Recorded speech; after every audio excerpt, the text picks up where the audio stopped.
भैया light of कर दीजिए।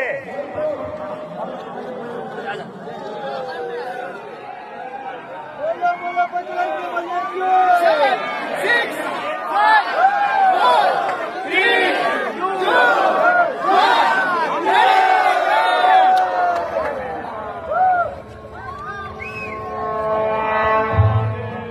సర్వ మానవాళికి రక్షకుడు, మనకు కొండంత అండగా నిలిచేవాడు, మనసులో తలచిన వెంటనే గుండెల నిండా ధైర్యాన్ని నింపగలిగే మహాయోధుడు, అభయహస్తంతో ఎల్లవేళలా మనల్ని కాపాడే ఆ పవనపుత్రుడి ఇప్పుడు మనసారా స్తుతించుకుంటూ శ్రీ పంచముఖ ఆంజనేయ స్వామిగా అవతారమెత్తిన కథ దృశ్య రూపంలో తిలకిద్దాం రండి.